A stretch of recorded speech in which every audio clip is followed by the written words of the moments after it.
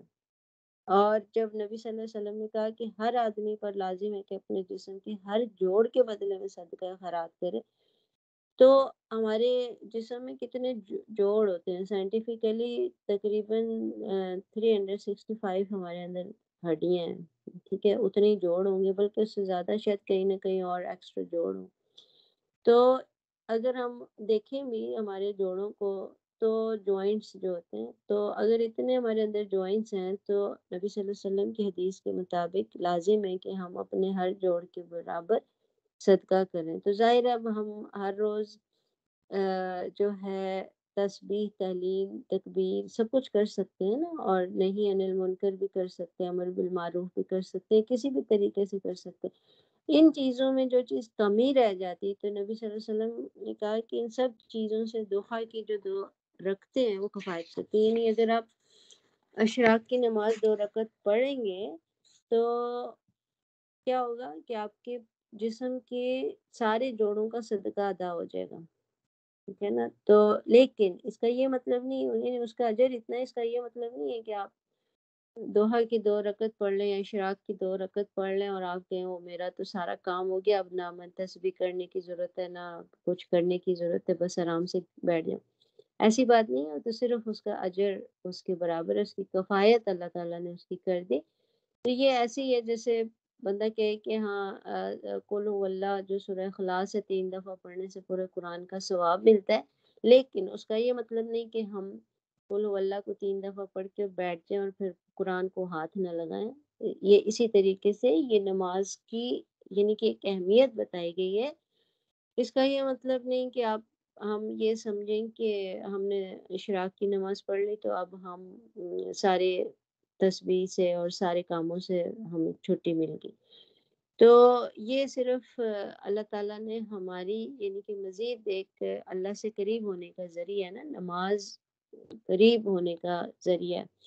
تو رسول اللہ صلی اللہ علیہ وسلم نے فرمایا کہ اللہ تعالیٰ فرماتا ہے کہ اے آدم کے بیٹے، خالص میرے لیے 4 رکعتیں اول دن میں پڑھ، یعنی اشراق کی، میں تجھ کو اس دن کی شام تک کفایت کروں گا۔ اب اللہ تعالیٰ نے یعنی کہ یہ نبی صلی اللہ علیہ وسلم نے حدیث بتائی، اب آپ سوچیں کہ وہ جو 2 رکعت یعنی کہ پورے جسم کا صدقہ ہے، اور پھر اگر آپ 4 رکعت پڑھ لیں تو وہ اس پورے دن تک آپ اللہ آپ کے لیے کافی ہوگا ہر کام کے لیے۔ یعنی کہ کتنی خوبصورت یہ بات ہے، کیونکہ یہ چیزیں جو ہوتی ہیں نا نوافل میں آتی ہیں، اور نوافل اس وقت تک ہمارے اپلائی نہیں ہوں گے جب تک ہم اپنے فرائض پوری نہیں کر رہے، اور یہ ساری چیزیں فرائض پوری کرنے کے بعد آتی ہیں۔ ہم یہ نہیں کر سکتے کہ ہاں ہم نے اچھا ہمیں اللہ کی وہ چاہیے حفاظت، تو ہم باقی ساری فجر کے لیے تو ہم اٹھے نہیں ہیں لیکن ہم اشراق پڑھ رہے ہیں۔ تو جب تک ہم فرائض ادا نہیں کریں گے نا، اس وقت تک ہمارے نوافل ہمیں فائدہ نہیں دیتے۔ تو اور اور یہاں یہ کہا گیا کہ خالص میرے لیے 4 رکعتیں ادا کریں۔ تو خالص اللہ کے لیے رکعت ادا کرنے کا کیا مقصد ہے کہ آپ صرف یہ سوچ کے نماز پڑھیں کہ میں اللہ سے باتیں کرنے کے لیے، اللہ سے کمیونیکیٹ کرنے کے لیے، کیونکہ یہی نماز انسان کو اللہ سے ملاتی ہے نا۔ اور جب آپ قرآن پڑھتے ہیں نماز میں تو قرآن کیا ہوتا ہے کہ قرآن اللہ کا کلام ہے، یعنی اللہ آپ سے کلام کر رہا ہے، اور نماز آپ اللہ سے کلام کر رہے ہیں۔ تو یہ ایک طرح کی یعنی کہ کنورسیشن ہو جاتی ہے جب آپ خالص صرف اور صرف اللہ کے لیے، آپ کی کوئی اس کے اندر غرض شامل نہ ہو دنیاوی، پھر ہم کہیں گے کہ ہاں اللہ کے لیے ہم نے نماز پڑھی ہے۔ اب ہم کہتے ہیں اب جیسے پیچھے ہم نے استسقاء پڑھی یا صلاۃ الحاجت پڑھتے ہیں یا کوئی بھی ایسی نماز پڑھتے ہیں، تو اس میں ہماری اپنی غرض ہوتی ہے نا، استخارہ کی نماز پڑھتے ہیں تو اس میں ہماری اپنی غرض ہوتی ہے، کیونکہ ہم اپنی دنیا کے کام کے لیے اللہ تعالیٰ سے دعا مانگتے ہیں نماز پڑھ کے، تو ہماری اس میں غرض شامل ہوتی ہے نا۔ ایسی نماز جس میں ہماری کوئی غرض شامل نہ ہو، صرف اور صرف اللہ کے لیے ہم نماز پڑھیں، بالکل خالص کر کے، تو پھر اللہ تعالیٰ ایسے بندے کے لیے شام تک کافی ہو جاتا ہے۔ پھر اس سے پتہ چلتا ہے کہ اللہ کے اوپر جب آپ توکل کر لیتے ہیں نا، تو یہ آپ کا توکل ہے کہ آپ نے خالص اللہ کے لیے نماز پڑھی، پھر اپنے آپ کو چھوڑ دیا، پھر آپ کو کسی چیز کے بارے میں پریشان ہونے کی ضرورت نہیں، کہ جو کچھ بھی ہو رہا ہے وہ بالکل ٹھیک ہوگا، کیونکہ اللہ تعالیٰ نے آپ کی کفایت کا ذمہ لیا ہے۔ تو شرط صرف یہ ہے کہ خالص اللہ کے لیے 4 رکعت ادا کی جائے اشراق کی نماز۔ تو پھر عائشہ رضی اللہ عنہ سے روایت ہے کہ رسول اللہ صلی اللہ علیہ وسلم نے نمازیں، ان سے کسی نے پوچھا کہ رسول اللہ صلی اللہ علیہ وسلم نماز ضحیٰ کتنی رکعت پڑھتے تھے؟ تو انہوں نے کہا 4 رکعت، اور جس قدر اللہ چاہتا یعنی آپ اس سے زیادہ بھی پڑھتے تھے۔ تو اس سے کیا پتہ چلتا ہے کہ نماز جو اشراق ہے وہ آپ 2 رکعت بھی پڑھ سکتے ہیں، 4 رکعت بھی پڑھ سکتے ہیں، اور اس سے زیادہ جتنا دل چاہے اتنی پڑھ سکتے ہیں، کیونکہ جیسے رسول اللہ صلی اللہ علیہ وسلم نے فتح مکہ کے دن غسل کیا تو 8 رکعت نماز ضحیٰ پڑھی۔ اس سے پتہ چلا کہ وہ 8 رکعت بھی پڑھتے تھے۔ ابو ہریرہ رضی اللہ عنہ نے فرمایا کہ مجھے میرے پیارے نبی صلی اللہ علیہ وسلم نے 3 چیزوں کی وصیت کی کہ جب تک میں زندہ رہوں گا ان کو نہیں چھوڑوں گا، کہ ہر مہینہ میں ایام بیت کے روزے، یعنی 3 روزے 13 14 15، چاشت کی نماز، چاشت بھی کہتے ہیں اس کو، اشراق اور ضحیٰ کی نماز کو چاشت کی نماز بھی کہا جاتا ہے، اور سونے سے پہلے وتر پڑھنا۔ ایک اور روایت میں صرف یعنی کہ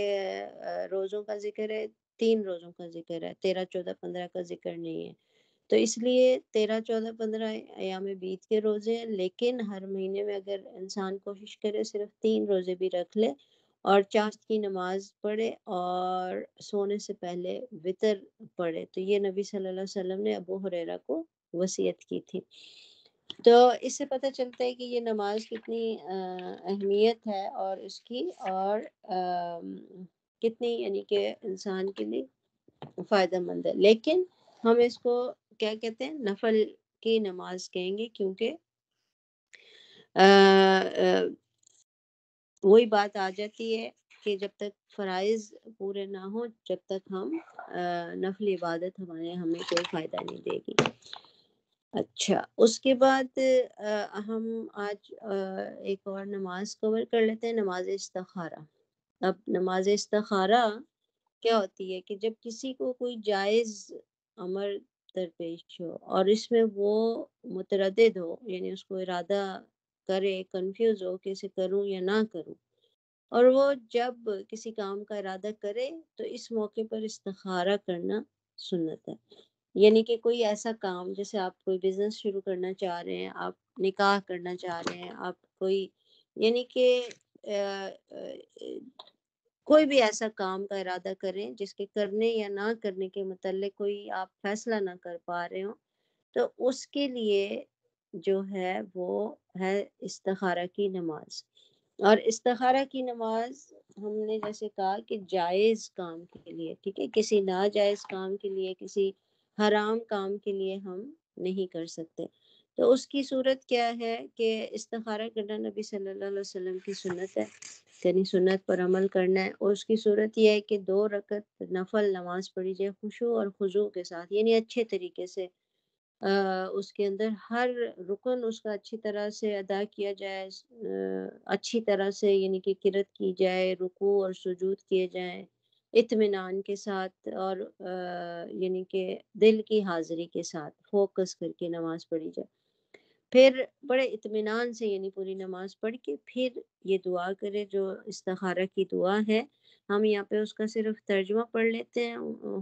امید ہے کہ آپ لوگوں کو ویسے یہ دعا بہت ساروں کو یاد ہی ہوگی،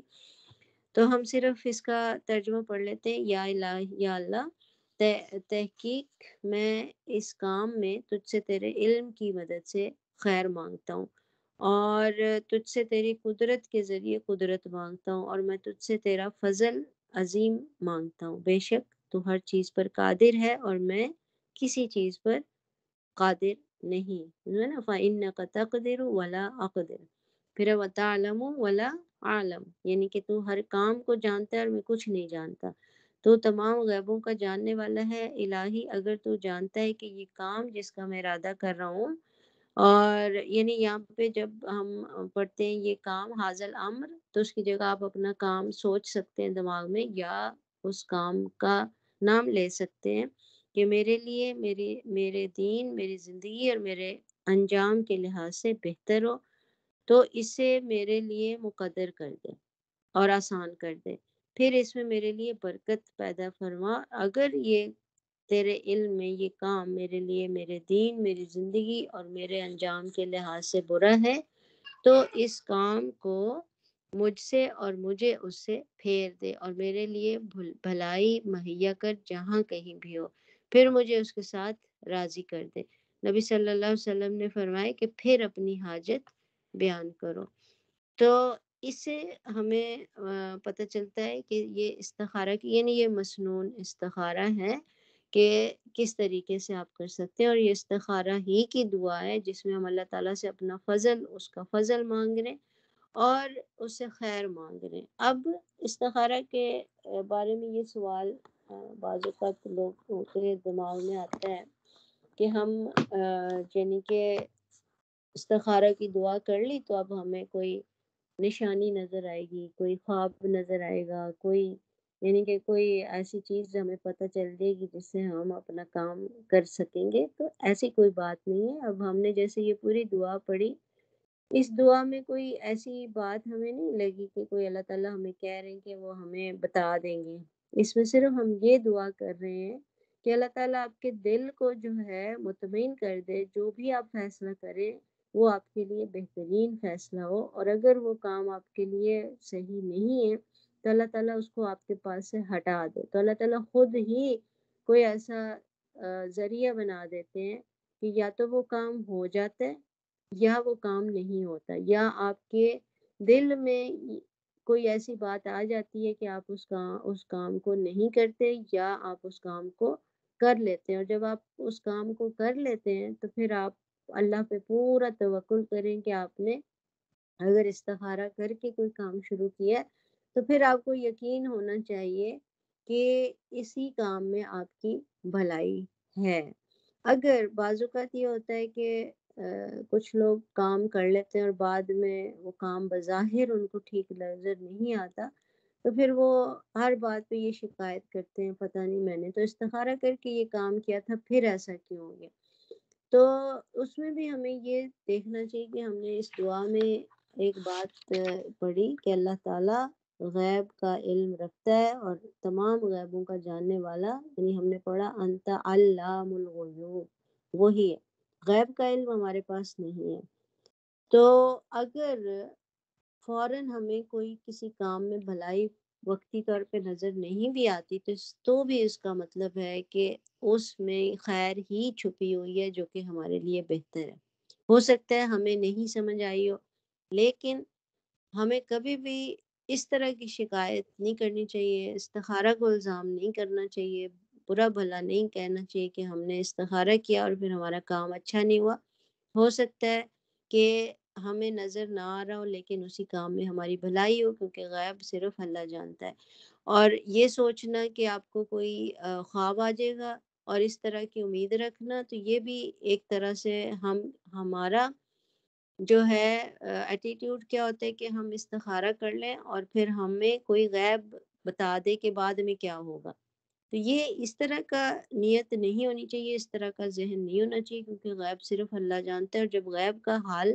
آپ پتہ کرنے کی کوشش کرتے ہیں نا تو پھر آپ کس میں چلے جاتے ہیں؟ شرک میں چلے جاتے ہیں، کیونکہ یہ شرک کی ایک قسم ہے کہ آپ مستقبل کا حال پتہ کرنے کی کوشش کریں۔ اور اگر کوئی آپ کو دعویٰ بھی کرے گا نا کہ میں بہت پہنچا ہوا ہوں اور میں جو ہوں مجھے بہت سچے خواب آتے ہیں، میں آپ کے لیے یہ کام کرتا ہوں، تو پھر میں آپ کو بتاؤں گا کہ آپ کے لیے کام اچھا ہے یا نہیں، تو وہ بھی کیا ہوگا، وہ بھی ایسا ہی ہے جیسے آپ کسی پیر فقیر کے پاس جا کے آپ مستقبل کا حال معلوم کرنے کی کوشش کریں، یا جیسے کسی ہاتھ دکھانے والے کے پاس جا کے آپ